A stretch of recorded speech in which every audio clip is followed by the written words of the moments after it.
To Emily, my beloved wife, I leave the sum of $50 American. The words of the lawyer, Mr. Henderson, echoed in the room like a slap across the face. My two sons, Michael and Daniel, exchanged looks of surprise that quickly transformed into mocking smiles. Linda, Michael's wife, was the first to let out a loud laugh that cut through the air like a knife. $50? Michael asked, unable to contain his laughter. Dad had a sense of humor until the very end. Daniel joined in the laughter, shaking his head while I remained seated in that leather chair, feeling the world collapsing beneath my feet. 45 years of marriage, 45 years of absolute dedication, and my husband had left me what was barely enough to buy groceries for a week. At least you can buy yourself something nice at the farmer's market, mother-in-law, Linda said with that poisonous smile she had perfected over the last few years. The room filled with murmurs and stifled giggles.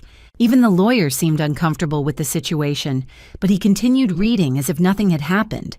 To Michael, my eldest son, I leave the family house and 60% of the company's shares. Michael straightened up in his chair, his smile now wider. Linda squeezed his hand with satisfaction, as if she had won the lottery. To Daniel, my youngest son, I leave the remaining 40% of the company and all the rental properties. I sat there, with my wrinkled hands resting on the black handbag I had bought for my husband's funeral just a week ago, $50. After a lifetime of sacrificing myself for this family, after giving up my own dreams to build theirs, after caring for my husband during his long illness, that was all I was worth to him. Well, Mom, Michael said with a condescending smile, at least you won't have to worry about maintaining the house. Linda and I will take care of everything. The words sounded like a prison sentence. My own house, where I had raised my sons, where I had cooked thousands of dinners, where I had cried and laughed for decades, was no longer mine. But let me tell you how I reached this moment of humiliation, because this story began very differently. Just 2 years ago, I was Emily, a 69-year-old woman who believed she had a united family and a solid marriage. I lived in a beautiful house in the suburbs, surrounded by a garden full of red roses that I cared for every morning as if they were my own daughters. My daily routine was simple, but it filled me with satisfaction. I woke up at 5 in the morning, brewed strong coffee just the way my husband liked it, and while he reviewed the daily newspapers, I organized the household activities. Sundays were sacred for our family. Michael would arrive with Linda, Daniel with his eternal good humor, and I would prepare a feast that lasted for hours. The Sunday pot roast was my absolute specialty. I marinated the meat from Saturday night with a secret recipe I had inherited from my mother. Everyone said it had the perfect seasoning, that nobody cooked like I did. Mom, your hands are magic, Daniel would tell me while stealing bits of meat directly from the roasting pan. Those were the moments that made me feel fulfilled, necessary, and loved. Michael had always been my more serious son, the one who inherited his father's meticulous temperament. He had been working in the family import business since he was 20, and I swelled with pride seeing him grow professionally. When he met Linda at a business conference, I thought destiny had sent him the perfect woman. She was elegant, educated, had a successful career in marketing, and seemed genuinely interested in being part of our family. The first few months with Linda were like a dream. She arrived at family gatherings with fresh flowers or pies from the best bakery downtown. She helped me in the kitchen, praised my recipes with enthusiasm, and even asked me to teach her how to make my famous homemade apple crumble. Mother-in-law, you cook like the angels in heaven, she would tell me while I showed her the exact consistency for the batter. Finally, I had the daughter I had always dreamed of having. Daniel, my youngest son, was like the sun in our family. Cheerful, spontaneous, he always had a funny anecdote to tell about his job as an engineer at a construction firm. He dreamed of having his own firm one day, and I knew he would achieve it because he had the determination and charisma necessary to succeed in anything he set his mind to. On weekends, Daniel accompanied me to the Central Market. He carried all my bags without me asking, bargained with the vendors to get me better prices, and we always ended the outing buying vanilla ice cream at the parlor, where I took him when he was a child. "Mom, as long as you are here, I will be your personal chauffeur," he would say while driving my old car with a smile. Life felt perfect in those days. My husband successfully managed his company, which he had built from scratch during 30 years of tireless work. The boys had their professional paths well defined and seemed happy with their choices. I was the center that kept the whole family together, the one who organized every celebration, every gathering, every special moment that created memories for all of us. Every birthday, every holiday, every professional achievement was celebrated in my house, with my food, with my meticulous organization. I was the one who remembered the important dates, who bought the perfect gifts, who decorated every corner to create the ideal atmosphere. My house was the beating heart of our family, and I felt proud to be the guardian of those traditions we had built over decades. But perfect things have a treacherous habit of changing without warning, and the change arrived disguised as help and good intentions. It all began so subtly that at first I did not realize what was happening. Linda started arriving earlier on Sundays, ringing the doorbell when I had barely finished getting dressed. "I came to help you, dear mother-in-law," she said, with that radiant smile that had begun to seem too perfect to me. "I don't want you to get tired preparing everything alone." At first, I felt flattered by her concern. Finally, I had a daughter-in-law who valued my efforts and wanted to participate actively in family traditions. But little by little, that help began to transform into something completely different. Instead of assisting me, Linda started reorganizing my kitchen according to her own criteria. "Don't you think it would be more efficient to have the spices organized alphabetically?" she asked while moving my jars, breaking the system I had perfected over years. "And these knives would be better in this drawer, closer to the cutting board." My utensils, which I knew with my eyes closed, began to appear in unexpected places. Then came the suggestions about the ingredients. "Don't you think it would be healthier to use olive oil instead of butter?" she asked, with that sweet voice that had begun to sound condescending. I read in a nutrition magazine that saturated fats are very dangerous for people of our age. Our age? She was 32 years old. I had just turned 70. But Michael nodded fervently at every word that came out of her mouth, as if she were a prophet of modern cuisine. "Linda is right, Mom," my eldest son told me with a paternal smile that made me feel like a scolded child. "We should take better care of our health." She studied nutrition in college. That was a lie. Linda had studied marketing, but apparently now she was an expert on everything concerning my home. The criticism spread quickly to other aspects of my house. "This decoration has so much potential," she commented while examining my furniture with an expression of professional pity. "With some modern changes, this place would look absolutely spectacular. Don't you think these colors are a bit outdated?" My burgundy curtains, which I had chosen carefully 10 years ago, had suddenly become embarrassingly old-fashioned. My husband, who for 40 years had defended every one of my domestic decisions, began to listen to Linda's suggestions with growing interest. "The girl has very good taste," he told me when I protested in private. "It wouldn't be bad to renovate the house a little. We've had the same things for years. We've spent years building a home." I wanted to scream at him, but the words stayed trapped in my throat. The family Sundays began to transform dramatically. Instead of being gatherings where I was the natural hostess, they turned into sessions where Linda presented new ideas to improve absolutely everything I did. Michael supported her unconditionally in every suggestion, nodding like a devoted disciple. Daniel, who had always hated family conflicts, simply nodded to keep the peace, but I could see the discomfort in his eyes. One particularly painful Sunday, Linda arrived wearing an elegant green dress that made her look like a magazine model. Her attitude was completely different that day, more confident, more authoritative.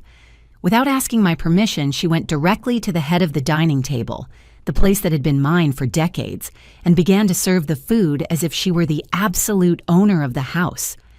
"Let me do it, mother-in-law," she said when I tried to stand up to fulfill my usual role. "You have already worked more than enough today." But there was something in her tone of voice that made my skin crawl. It was not respect or gratitude. It was a toxic mixture of pity and superiority that made me feel like a useless old woman in my own home. "Linda is right," Michael intervened immediately, as if he had been waiting for that moment. "Mom, it is time for you to relax a little. We can take care of these things." The word "we" resonated in my ears like an alarm bell. Since when were Linda and Michael "we" in my house? That night, I had the first serious argument with my husband in more than 20 years. "Linda only wants to help you," he told me while getting undressed with tired movements.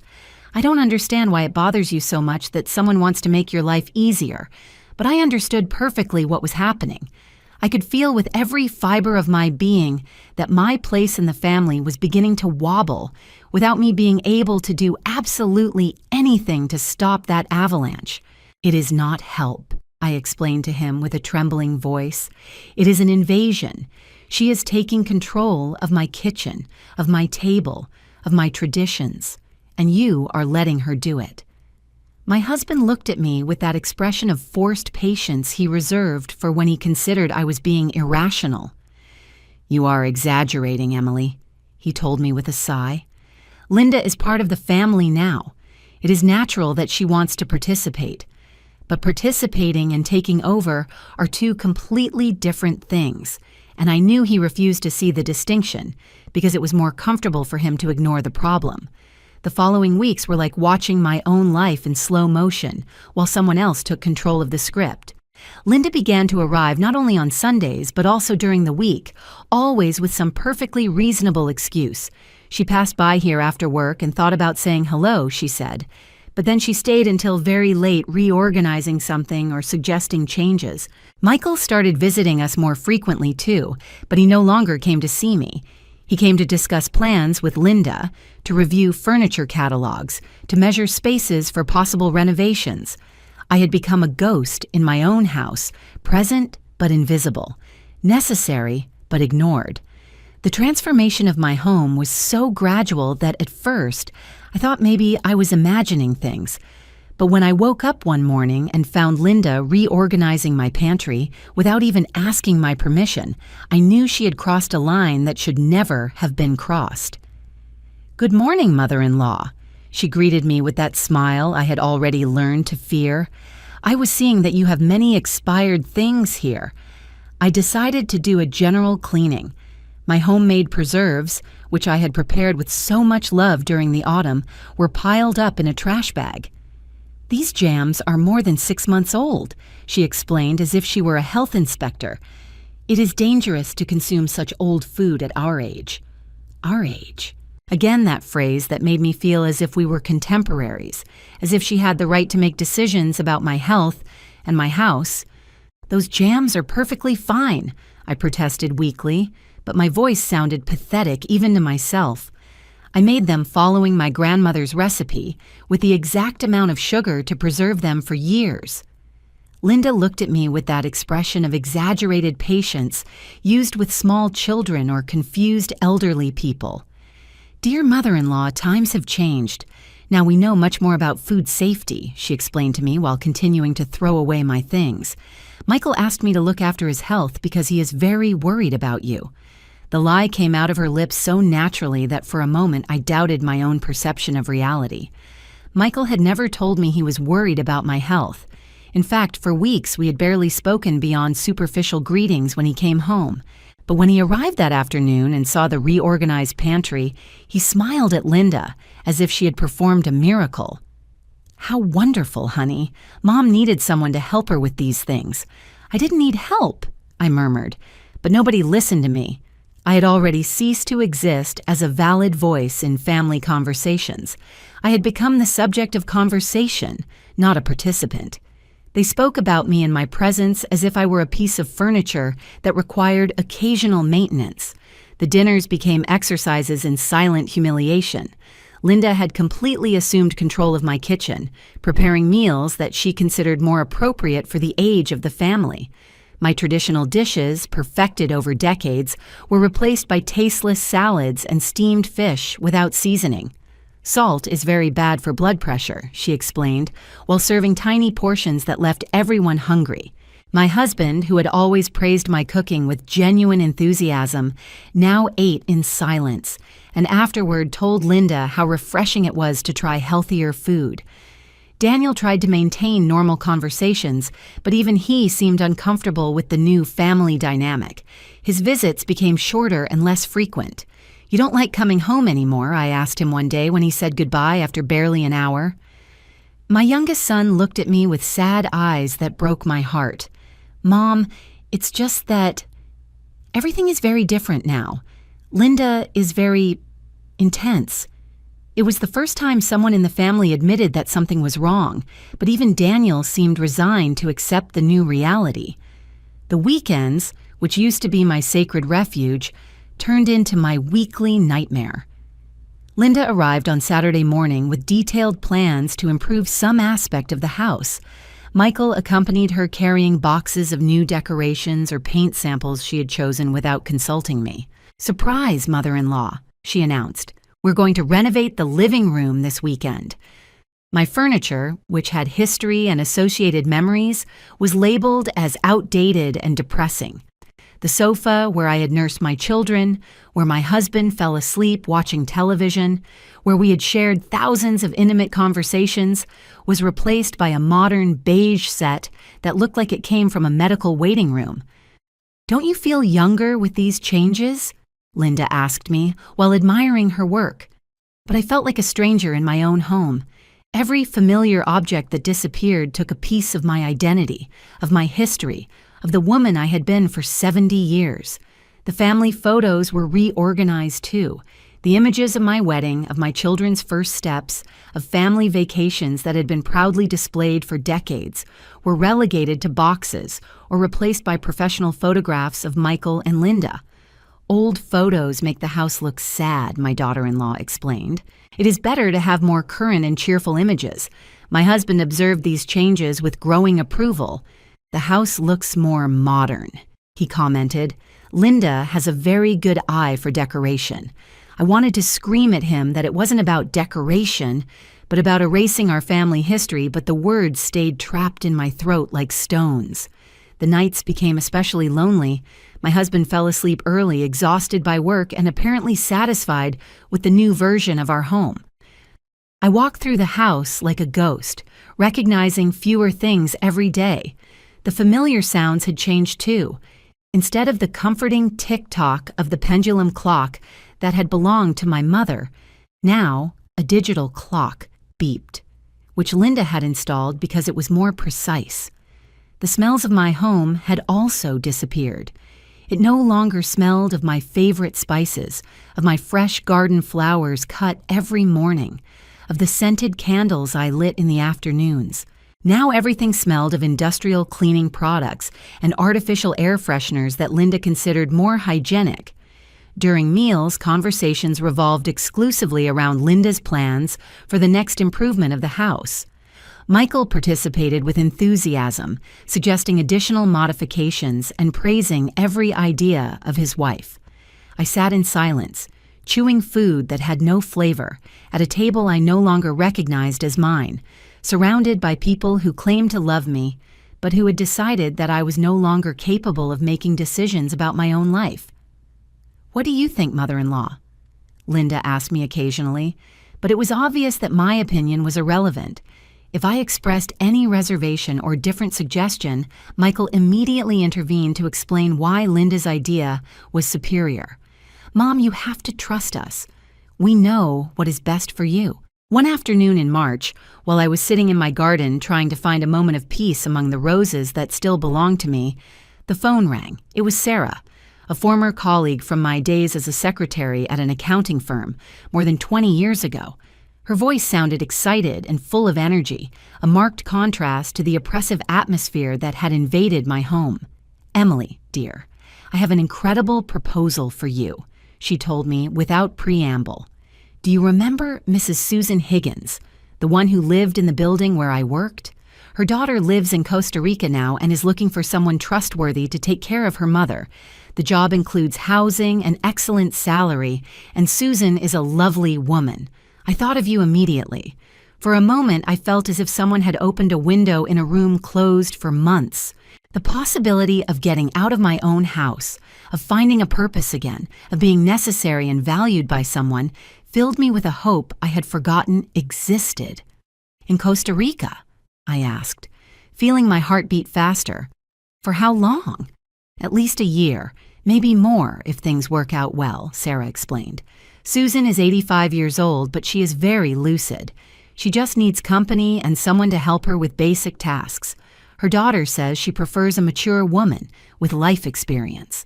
The salary is $1,000 a month, plus all expenses paid. Emily, it is a perfect opportunity for you. $1,000 a month. It was more money than I had handled personally in decades. My husband had always controlled the family finances, giving me a weekly amount for household expenses. The idea of having my own money, of making my own decisions, felt as strange as it was exciting. I don't know, Sarah, I told her, although every fiber of my being screamed to say yes. I would have to discuss it with my family. I can't simply leave and leave my husband alone. But even while I pronounced those words, I wondered if anyone would really notice my absence. Hadn't Linda proven perfectly capable of handling every aspect of my household? Think about it carefully, dear, Sarah told me before hanging up. The opportunity won't last forever. Susan needs an answer before the weekend. When I hung up the phone, I sat in the garden for hours, imagining what it would be like to live in another country, to care for someone who really needed my services, to have meaningful conversations with a person who valued my experience instead of considering it obsolete. That night, during dinner, I gathered the courage to mention Sarah's call. A friend offered me a job in Costa Rica, I said casually, while Linda served her usual bland fish. Taking care of an elderly lady. The salary is very good and includes housing. The silence that followed was so dense it could have been cut with a knife. Michael was the first to react, letting out a dry laugh that froze my blood. A job? Mom, you are 70 years old. You are no longer at working age. His tone was the same he would use to scold a child who had said something ridiculous. Besides, your place is here, with the family. It is just an idea, I murmured, feeling immediately stupid for having mentioned the subject. But something inside me refused to give up completely. It could be an interesting experience. I haven't traveled anywhere for years. Linda exchanged a significant look with Michael before speaking. Mother-in-law, I wouldn't want to be rude, but do you really think you are qualified to care for another person? Lately, you have been very absent-minded. Wouldn't it be more sensible for you to stay here where we can take care of you? The word absent-minded hit me like a slap. I wasn't absent-minded, I was being systematically marginalized from my own life. Your mother is not absent-minded, my husband intervened, and for a moment I thought he was going to defend me. But Linda is right. It makes no sense for you to go to another country at your age. Here you are safe and well cared for. Well cared for? As if I were a pet, or a plant that needed occasional watering. Besides, Michael continued, what would Dad do without you? He cannot stay alone in this house. It was ironic that now they worried about my husband's ability to care for himself when for months they had acted as if I were completely dispensable for the functioning of the household. We could hire someone to come during the day, I suggested weakly, or Linda could. But Linda interrupted me before I could finish the sentence. Oh, mother-in-law, I have my job and my own responsibilities. I cannot be here 24 hours caring for two elderly people. Two elderly people. As if Michael and Daniel were helpless orphans instead of adult men perfectly capable of caring for their father. Daniel, who had remained silent during the whole conversation, finally spoke. Mom, if you really want to travel, we could plan a family vacation. But going alone to another country, it doesn't seem like a good idea. Even my youngest son, who had always been my ally, now joined the chorus of voices treating me like a senile old woman, incapable of making rational decisions. It was just an idea, I repeated, feeling the last spark of hope I had felt in months fade away. It is not important. But I knew I was lying. It was very important. It was the difference between continuing to slowly disappear in my own house or recovering some of my lost identity. The following days were especially difficult.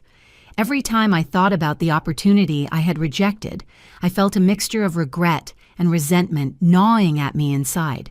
Sarah called me on Friday to tell me that Susan had found someone else, a 60-year-old woman from Guatemala who had accepted immediately.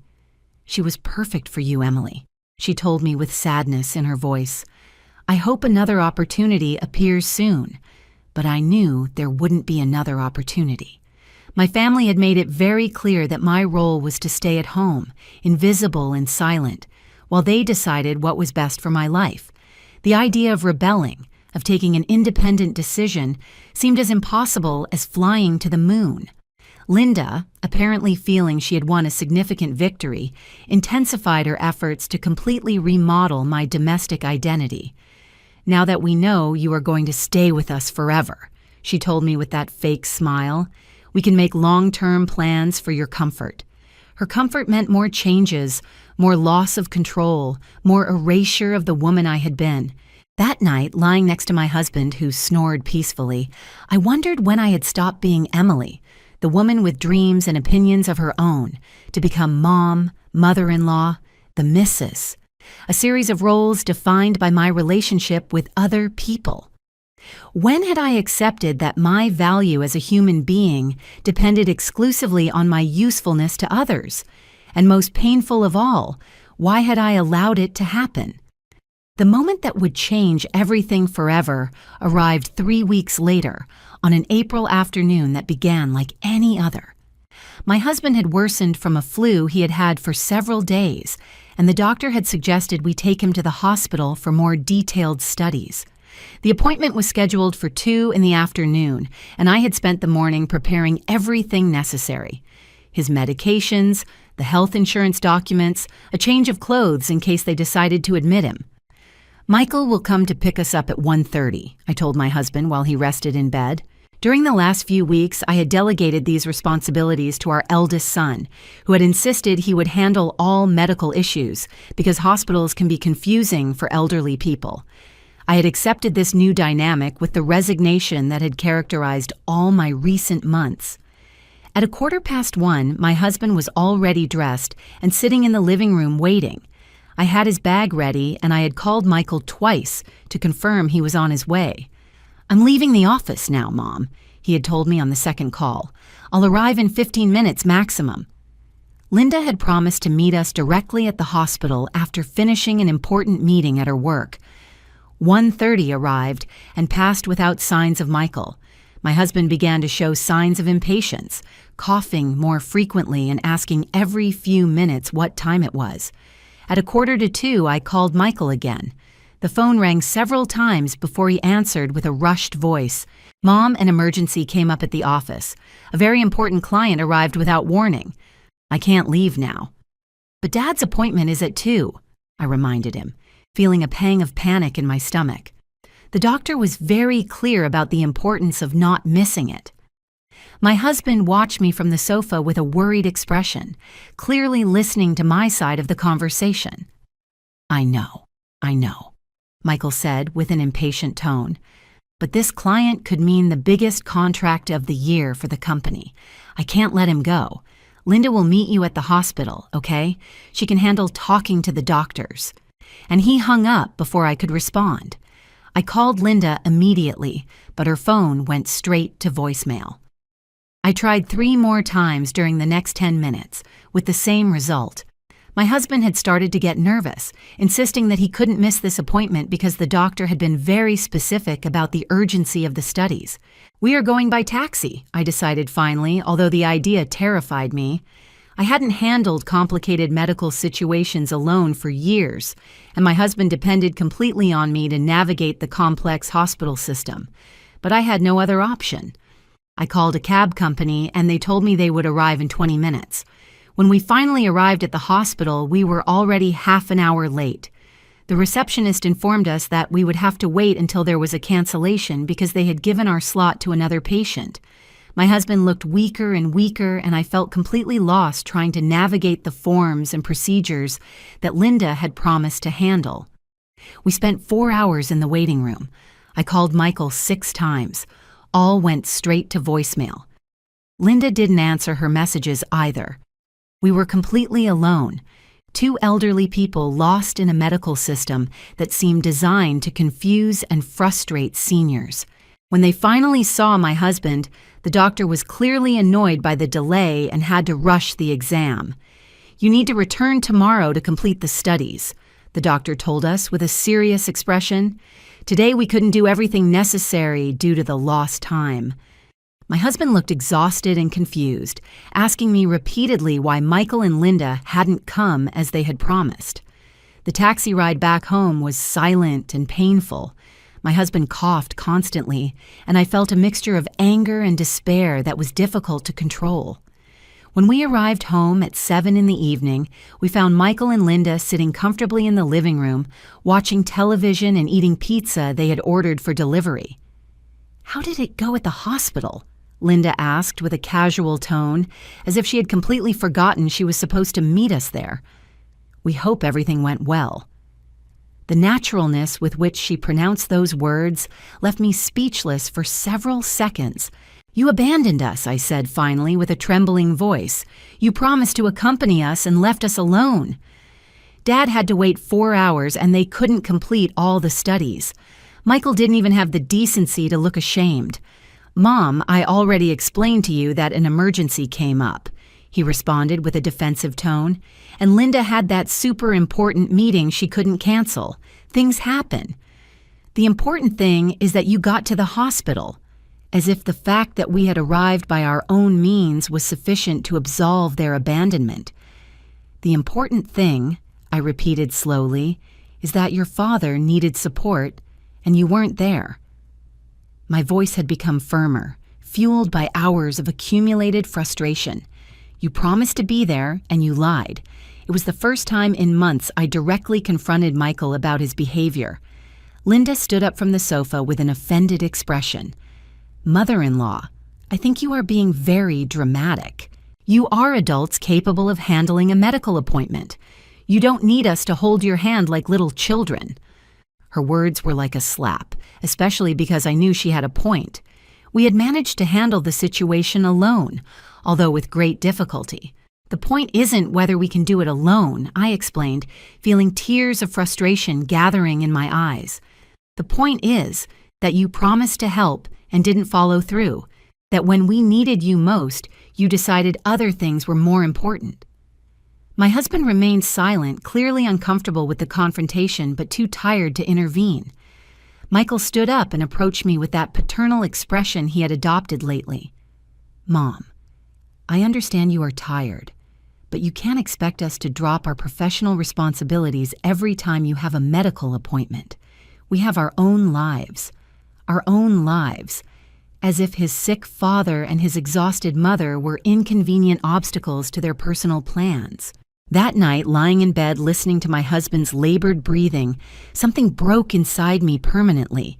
It wasn't a dramatic break, but rather like when a rope wears down slowly until it finally snaps with the slightest weight. For months, I had accepted gradual marginalization, decisions made without consulting me, the loss of control over my own house. But the deliberate abandonment at the hospital had been different. It had been cruel.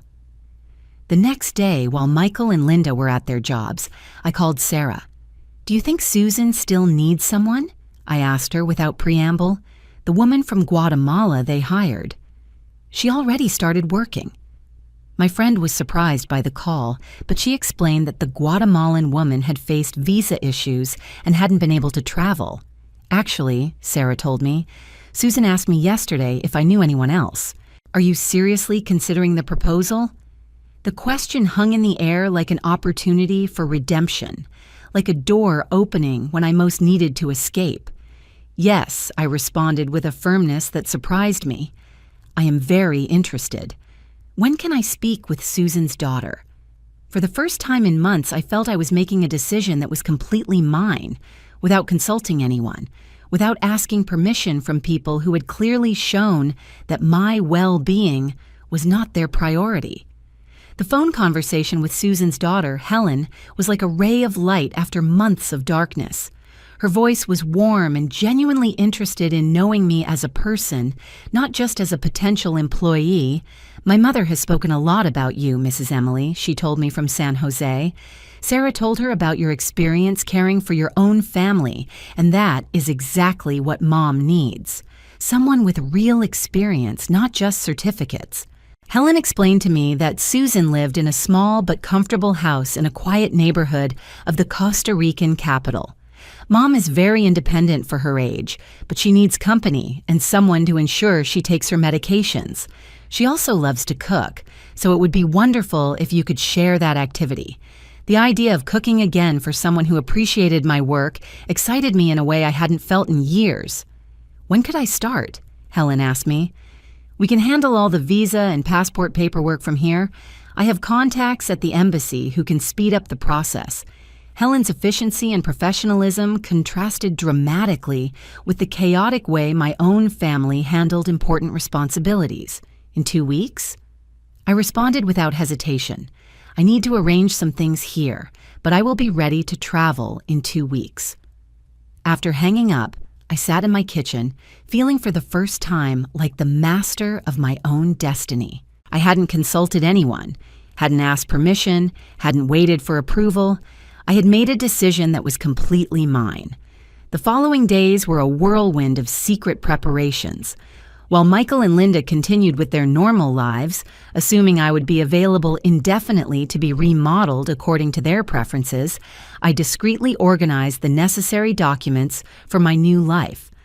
I took my passport out of the drawer where it had been kept for 10 years, updated my medical certificate, and began to separate my most important belongings.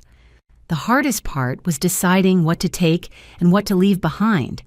Every object in my house had associated memories, but I also realized that many of those memories had already been contaminated by the last months of humiliation.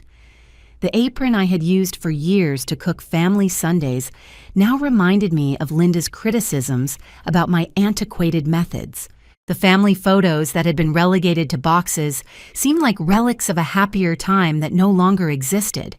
I decided to take only the essentials: practical clothes, some books that had been important to me, the jewelry my mother had left me, and a single photograph of my sons when they were little, before they became the men who now treated me like a nuisance. Everything else could stay in the house that no longer felt like my home. On the Thursday of my second week of preparations, Helen called me with excellent news. "Everything is ready, Mrs. Emily. Your visa was approved and I have your plane ticket. The flight leaves on Saturday at 10 in the morning. Do you need someone to pick you up at the airport here?" The reality of my escape had materialized with a speed that left me breathless. "Yes, please," I told her, feeling a mixture of excitement and terror that reminded me of when I was young and life stretched out before me full of possibilities. "I will be there on Saturday." After hanging up, I sat on my bed and cried for the first time in months. Not tears of sadness, but of relief and anticipation. Friday night, I decided it was time to inform my family about my decision. I had considered simply leaving without saying anything, but my upbringing and principles prevented me from disappearing without explanation. During dinner, which consisted of another one of Linda's tasteless creations, I took a deep breath and announced my news. "Tomorrow I am going to Costa Rica," I said with a steady voice. "I got the caregiver job I mentioned weeks ago. My flight leaves at 10 in the morning." The silence that followed was so complete you could hear the beep of the digital clock Linda had installed. Michael was the first to react, letting out that dry laugh I had learned to hate. "Mom, what are you talking about? We already discussed this. You can't go alone to another country at your age." His tone was condescending, as if he were scolding a child who had proposed something absurd. "I am not asking for permission," I responded with a calmness that surprised me. I am informing you about a decision I have already made. The documents are ready, the ticket is bought, and the job is confirmed." My husband looked at me with a mixture of shock and confusion, clearly not fully processing what was happening. Linda dropped her fork onto the plate with a metallic clatter. "Mother-in-law, this is ridiculous. You cannot abandon your husband to go care for a stranger. What will people think?" The concern for social appearances was typical of Linda, who was always obsessed with maintaining a perfect image. "People will think that a 70-year-old woman decided to have purpose and dignity instead of being treated like a piece of furniture in her own house," I responded, feeling a strength in my voice that hadn't been there for months. "And my husband is perfectly capable of caring for himself, especially with all the help you have been so anxious to provide." My husband finally found his voice. "Emily, I don't understand. Why do you want to leave? Are you not happy here with us?" The question was so naive it broke my heart. How could I explain to him that for months I hadn't been happy, that I had been systematically excluded from all decisions about my own life, that I had become a stranger in my own home? "I haven't been happy for a long time," I told him gently, "but you all have been too busy reorganizing my life to notice." Daniel, who had remained silent, looked genuinely disturbed by the revelation. "Mom, if you weren't happy, you should have told us," murmured my youngest son. "We could have talked, found a solution." But I knew it was too late for conversations. The months of marginalization had been a constant conversation that they had chosen not to hear. Michael stood up from the table with a furious expression. "This is total madness. I am not going to allow my 70-year-old mother to go alone to a foreign country to work as a domestic servant. It is humiliating for the whole family." The word "allow" resonated in my ears like an alarm bell. "You don't need to allow anything," I responded, standing up as well. "I am an adult woman who has made a decision about her own life. For 70 years, I have done what others expected of me. For the first time, I am going to do what I want to do." The strength of my conviction seemed to have taken everyone by surprise, including myself. Linda tried one last manipulative argument. "Mother-in-law, if you leave now, what guarantee do we have that you will return? Your husband needs you. We need you." But I was no longer susceptible to the guilt they had used so effectively for months. "If you needed me," I said, heading towards my room, "then you should have demonstrated that need by treating me with respect and consideration instead of like an inconvenient burden." I went up the stairs with more energy than I had felt in years, leaving behind a table full of people who finally understood they could no longer control me. Saturday morning arrived with a crystal clarity that seemed to reflect my mental state. I woke up at 5, as I had done for decades, but this time it wasn't to prepare my husband's breakfast. It was to finish packing my life into 2 suitcases and begin the journey toward my new existence. The house was in total silence. Nobody had come down to say goodbye or try a last effort to dissuade me. While I waited for the taxi that would take me to the airport, I sat in the living room I no longer recognized as mine and reflected on the night before. After my announcement during dinner, my husband had gone directly up to the bedroom without saying another word. Michael and Linda had stayed in the kitchen, whispering furiously, probably planning strategies to make me change my mind. Daniel had knocked on my bedroom door around 10, but I had pretended to be asleep. The sound of the taxi horn broke the morning silence. I took my suitcases, took one last look at the house where I had lived for 25 years, and walked out the front door without looking back. There were no dramatic goodbyes, no tears on the threshold, no last-minute pleas, only the sound of the door closing behind me, marking the end of a stage of my life and the beginning of another completely unknown one. The flight to San Jose was my first experience traveling alone in decades. At first, I felt nervous and disoriented, but gradually I began to enjoy the freedom of making my own decisions without consulting anyone. I ordered the breakfast I wanted, chose the magazine that interested me, and for the first time in months, nobody suggested a more appropriate option for my age. Helen was waiting for me at the airport with a sign that said, Mrs. Emily, and a genuinely warm smile. She was a woman of about 40, professional but accessible, who immediately made me feel welcome. "What a pleasure to finally meet you," she told me while loading one of my suitcases. "Mom is very excited to have you at home. She's been preparing your room all week." The trip from the airport to Susan's house was revealing. San Jose was a vibrant and colorful city full of life and energy that contrasted sharply with the oppressive atmosphere I had left behind. Helen pointed out interesting places during the ride, explaining about local markets, nearby parks, and activities that Susan enjoyed. "Mom loves walking through the Central Park on Tuesdays and Thursdays," she told me. "She says she likes to watch people and feed the pigeons." Susan's house was exactly as Helen had described it to me.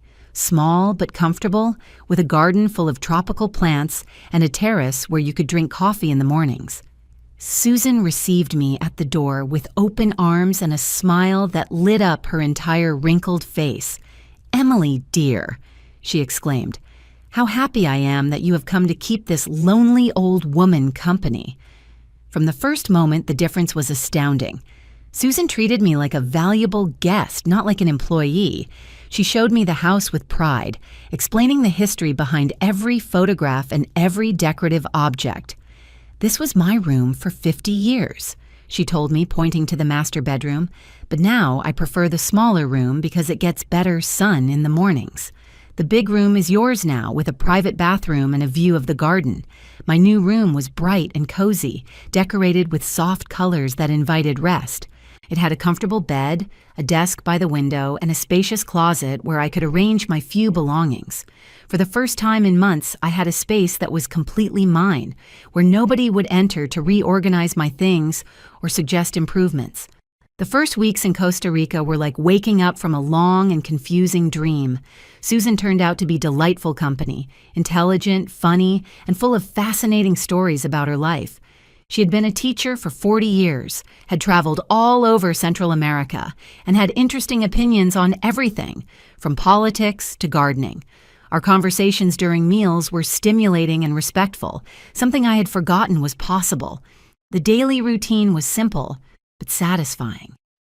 Susan woke up early like me, and we had breakfast together on the terrace while planning the day. I was in charge of ensuring she took her medications, but she was perfectly capable of handling most of her daily activities. We cooked together, explored the neighborhood, and in the afternoons she taught me about the plants in her garden, while I told her stories of my previous life.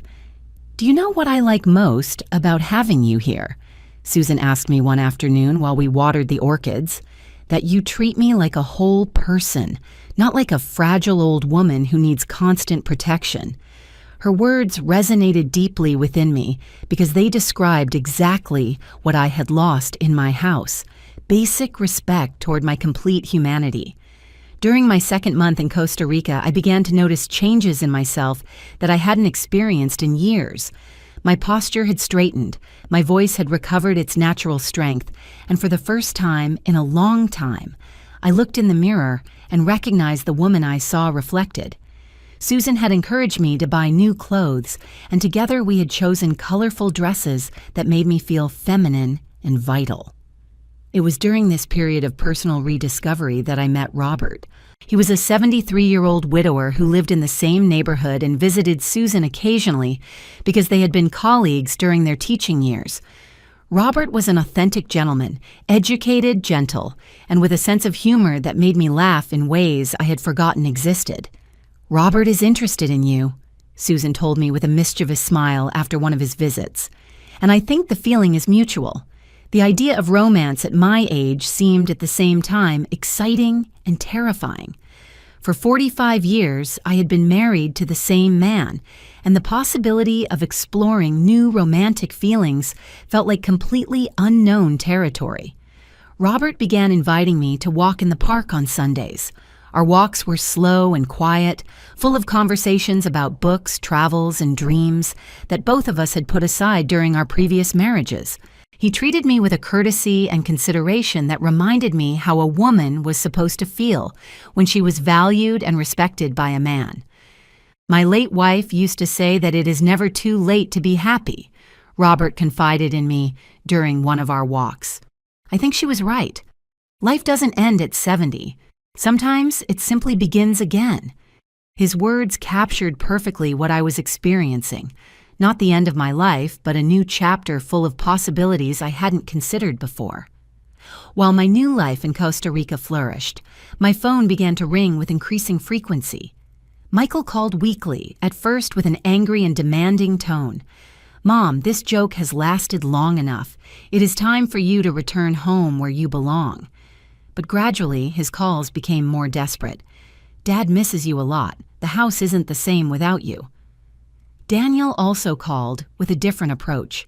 "Mom, I understand you needed a break, but now that you've had your adventure, don't you think it is time to come back?" His words bothered me deeply because they reduced my personal transformation to a simple, temporary adventure. But the most revealing calls came from my husband. His voice sounded lost and confused, as if he had finally realized everything I had been silently handling for years. "Emily, I don't understand how things work in the house. Linda comes to help, but it is not the same. The food doesn't taste the same. The house feels empty. Please come home." During my phone conversations with my family, I had developed a new perspective that allowed me to respond with calm and clarity instead of the guilt and anxiety that had characterized my previous reactions.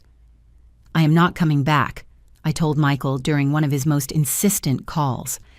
"I have found a life that gives me purpose and respect, and I am not going to give that up to become invisible in my own house again." "But Mom," Michael insisted with that voice he used when he believed he was being reasonable. "Here you have a family that needs you. Over there you only have a stranger who pays you to take care of her." His words revealed a fundamental misunderstanding of what it meant to be valued. Susan didn't pay me simply to care for her. She respected me as an equal partner, consulted my opinions, and valued my life experience. "Susan is not a stranger," I explained patiently. "She's a friend who treats me with dignity. And you didn't need me when I was there. You only needed me to keep quiet while you reorganized my life according to your preferences." The silence that followed told me that Michael was finally beginning to understand the gravity of how they had treated me. Linda's calls were particularly revealing. She had adopted a falsely concerned tone that fooled no one. "Mother-in-law, we know you are going through a crisis, but abandoning your family is not the solution. Your husband is suffering a lot without you." The irony was astounding. The same woman who had spent months trying to make me invisible now accused me of abandonment for seeking my own happiness. My husband suffered for months watching me be marginalized and did nothing to defend me. I responded with a firmness that clearly surprised her. If he is suffering now, maybe he understands how I felt during all that time. Linda tried to argue, but I had learned not to engage in debates that only served to drain my energy. The hardest call came from my husband after 3 months of my departure. His voice sounded broken and aged in a way that broke my heart. "Emily, I have been thinking a lot about what you said before leaving. I think I didn't realize what was happening. Linda says she was only trying to help, but now I see that maybe we went too far." It was the closest admission to an apology I had heard from any member of my family, but it arrived too late and was too tentative. "I appreciate you recognizing that," I told him gently, "but the damage is already done. I have built a new life here, and, for the first time in years, I am genuinely happy. I am not going to give up that happiness to return to a situation that made me miserable. But we can change things," he insisted with desperation. "We can talk to Michael and Linda, set different boundaries. You can have more control over the house."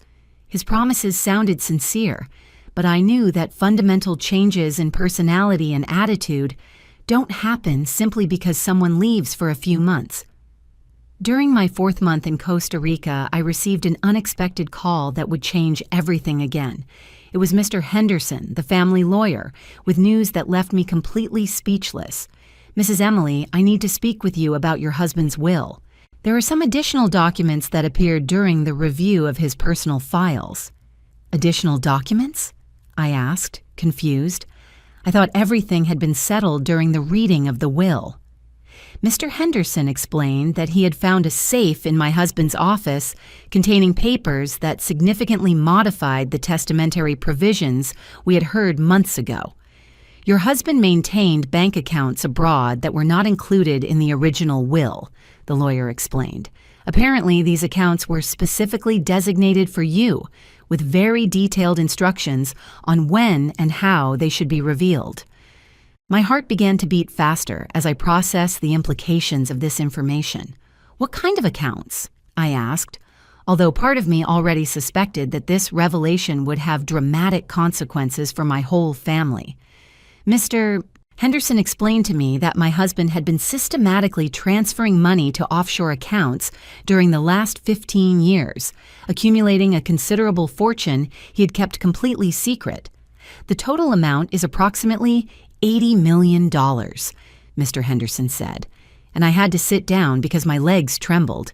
The instructions specify that this information was only to be revealed if you were treated disrespectfully during the reading of the initial will.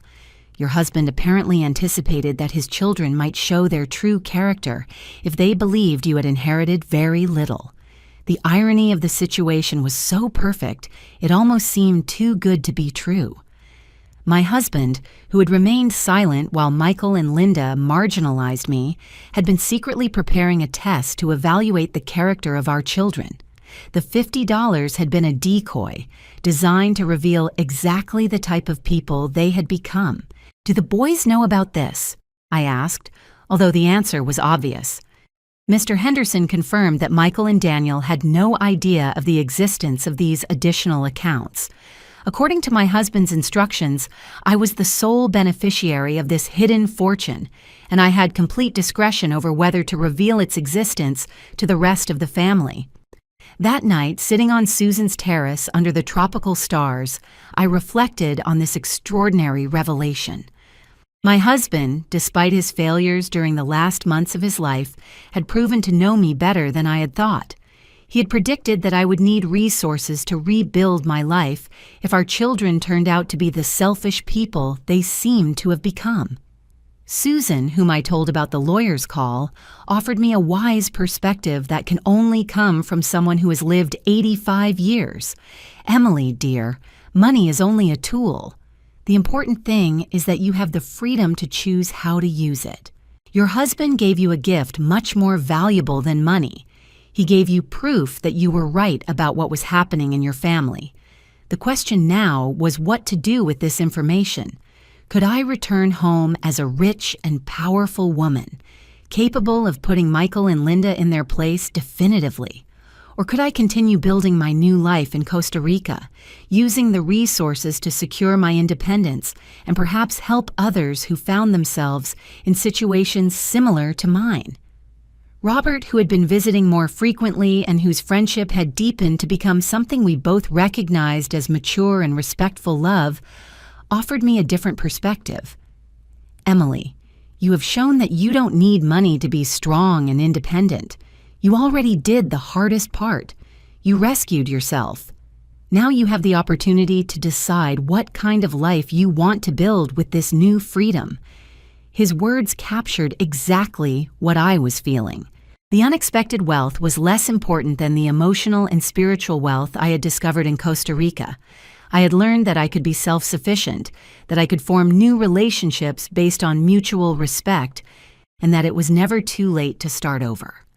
After a week of deep reflection and long conversations with Susan and Robert, I made the decision to return briefly to my hometown for the second reading of the will.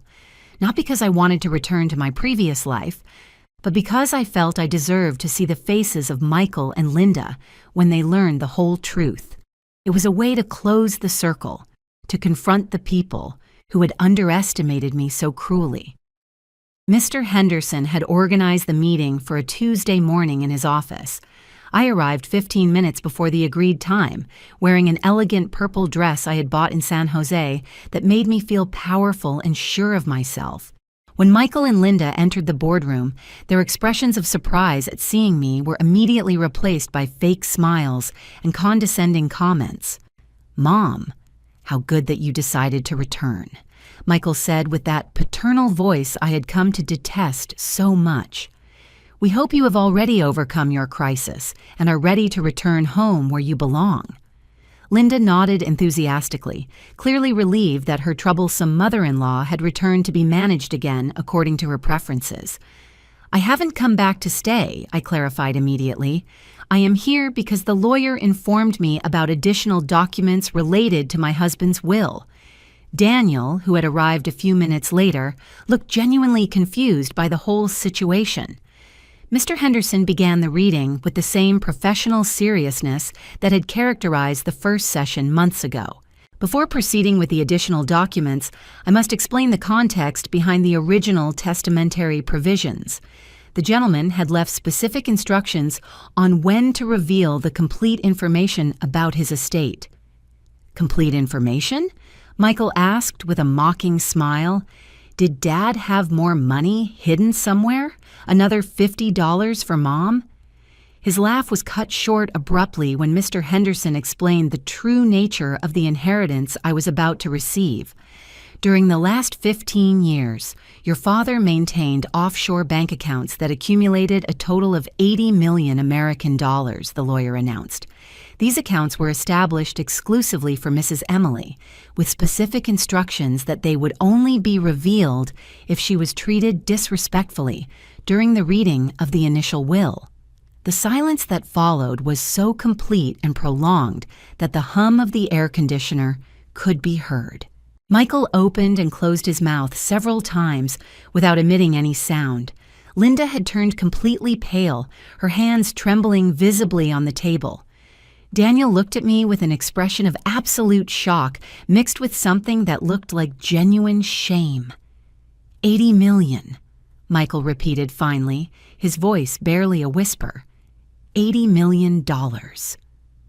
Mr. Henderson confirmed the figure and proceeded to explain the legal mechanisms that would transfer complete control of these accounts to my name within the next 48 hours.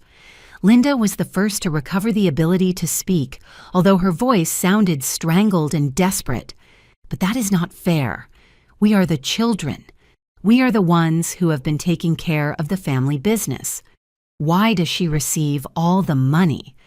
Her indignation was so perfect, so predictable, that it almost made me smile.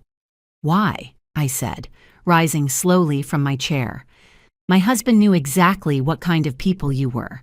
He knew that if you believed I had received only $50, you would show your true character. And you did, magnificently." My voice was firm and clear, without a trace of the timidity that had characterized my interactions with them for months. Michael tried to regain control of the situation. "Mom, obviously there were misunderstandings. We can fix things. We can divide the money equally among the whole family."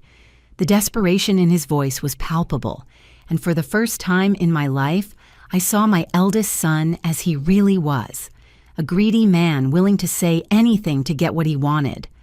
"There's nothing to fix," I responded calmly. "For months you treated me like a nuisance, like a senile old woman who needed to be managed and controlled. You reorganized my house, criticized my food, abandoned me when I needed you most, and laughed when you thought my husband had left me practically nothing. That behavior revealed who you really are." Daniel finally found his voice, and there were genuine tears in his eyes. "Mom, I never wanted you to feel that way. I know I stayed silent when I should have defended you. I know I failed as a son." His regret seemed sincere, but it arrived too late to change the damage that had been done. "I appreciate your honesty, Daniel," I told him gently. "But silence when an injustice is committed is complicity. You had multiple opportunities to speak, and you chose the comfort of silence." The words clearly hurt him, but it was important that he understood the consequences of his decisions. Linda had started to cry, but her tears seemed to me more of frustration than genuine regret. "Mother-in-law, I always tried to help you. Everything I did was for your own good, to modernize your life, to make it more comfortable. Linda's capacity for self-deception was truly astounding. What you did, I explained patiently, was invade my home, marginalize my voice, and try to erase my identity to replace it with your version of what a woman my age should be. That was not help, it was colonization. Mr. Henderson observed the exchange with a professionally neutral expression, but I could see a glint of satisfaction in his eyes. Michael made one last desperate attempt. Mom, we are family. Families overcome misunderstandings. We can start over, do things differently. But I had learned that some things, once broken, cannot be repaired simply with words and promises. You had the opportunity to treat me like family when I was vulnerable and dependent, I responded. You chose to treat me like a burden. Now that I am independent and financially powerful, you want to renegotiate the terms. But relationships don't work like that. After signing all the necessary documents and confirming that the bank transfers were in process, I headed toward the door of Mr. Ayis Henderson's office. Daniel followed me into the hallway. Mom, is there any possibility that we can rebuild our relationship? Not for the money, but because I really understand that I failed you. I stopped and looked him in the eyes, seeing for the first time in months a genuine vulnerability in my youngest son. Daniel, forgiveness is possible, but trust is rebuilt with actions, not words. If you really want a relationship with me, you will have to prove that you have learned from this experience. And that will take time.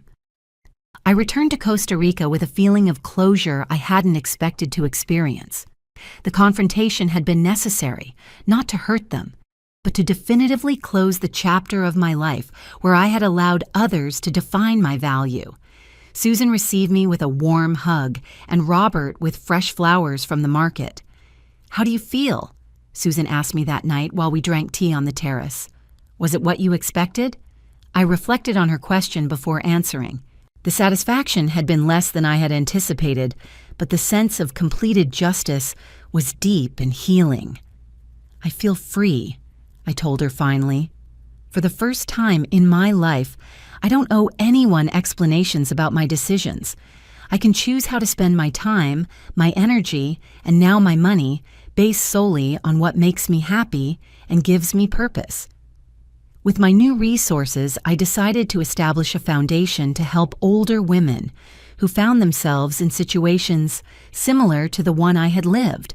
Susan volunteered to help with the organization, and Robert suggested including emotional support programs in addition to financial assistance. 1 year after my initial escape, Robert and I decided to get married in a small and intimate ceremony in Susan's garden. Daniel was the only member of my family who came to the wedding after months of difficult but constructive conversations about how to rebuild our relationship. Michael and Linda were not invited. While I stood next to Robert exchanging vows at 71, I remembered the humiliation I had felt in that lawyer's office just 2 years ago. The woman who had been ridiculed for inheriting $50 no longer existed. In her place was a woman who had learned that true value is not measured in inherited money, but in the courage to rebuild your life when everyone expects you to give up. Sometimes, being abandoned by your children is the beginning of true freedom, I told Susan during my wedding speech. My story began with a humiliation at the reading of a will, but it ended with the discovery that it is never too late to write a new chapter of your life.